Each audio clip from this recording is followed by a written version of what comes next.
જૂનાગઢમાં ગિરનારની તળેટી સ્થિત અને 800 વર્ષ પૂર્વે સ્વયં પ્રાગટ્ય થયેલ વાઘેશ્વરી માતાજીના ચૈત્ર નવરાત્રિના દિવસોમાં માઈ ભક્તો પૂજા અર્ચના અને દર્શન કરી રહ્યા છે. વાઘેશ્વરી માતાને જૂનાગઢના નગરદેવી તરીકે પણ પૂજવામાં આવી રહ્યા છે. નવાબના સમયમાં તેમના દ્વારા મુકટ અને છત્તર પણ માતાજીને અર્પણ કરાયું હતું, જેને કારણે પણ વાઘેશ્વરી માતાજી સર્વધર્મ સંભાવનાના પ્રતીક તરીકે પણ પૂજાઈ રહ્યા છે. ગિરનાર પર્વત પર માં વાઘેશ્વરીનું સ્થાનક હતું, પરંતુ તેમના ભક્તની અનન્ય ભક્તિને લઈને માતાજી પ્રકટ થયા હતા અને ભક્તની ઈચ્છા અનુસાર માતાજી તળેટીમાં તેમના ઘરે પ્રસ્થાન કરે તેવી વિનંતીને લઈને માતાજી પર્વત પરથી નીચે પધાર્યા હતા.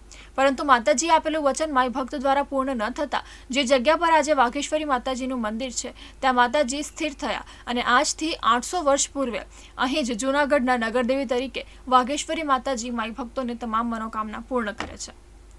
જૂનાગઢના નવાબી શાસન દરમિયાન જૂનાગઢના અંતિમ નવાબ પણ વાઘેશ્વરી માતામાં ખૂબ જ ધાર્મિક શ્રદ્ધા ધરાવતા હતા. નવાબ દ્વારા જે તે સમયે મંદિરમાં આર્થિક અનુદાન આપવાની સાથે માતાજી પર મુકટ અને છત્તરને પણ તેમના દ્વારા અર્પણ કરવામાં આવ્યું છે. આ આભૂષણ આજે પણ વાઘેશ્વરી માતાના મંદિરમાં જોવા મળે છે. નવરાત્રિના દિવસો દરમિયાન નવાબ માતાજીના દર્શન કરવા માટે તેમના પરિવાર સાથે આવતા હોવાની પણ લોકવાયકા આજે જોવા મળી રહે છે.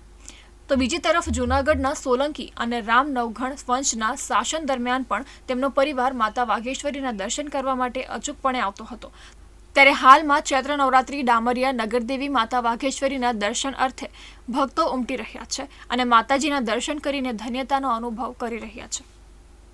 વાઘેશ્વરી મંદિર પ્રાચીન જે મંદિર આવેલ છે તેમાં વર્ષ દરમિયાન ચારેય નવરાત્રિ ઉજવવામાં આવે છે અને પાંચમા નોરતાનું પણ ઉજવવામાં આવે છે. શાકંભરી નવરાત્રિ એ મુજબ ચૈત્ર નવરાત્રિનો આજથી પ્રારંભ થયેલ હોય અને નવરાત્રિના ક્રમ મુજબ સવારે 7:15 મંગળા આરતી, 8:15 શણગાર આરતી અને સાંજે 7:15 શયન આરતીના દર્શન કરવામાં આવશે. ચૈત્ર નવરાત્રિમાં હવે માઈ ભક્તોમાં આ પણ ચૈત્ર નવરાત્રિની ઉજવણીના ભાગરૂપે લોકો સવારથી જ દર્શન માટે આવી રહ્યા છે અને સાંજે પણ એ તો દર્શન થશે અને આઠમનો હવન શનિવારે થશે.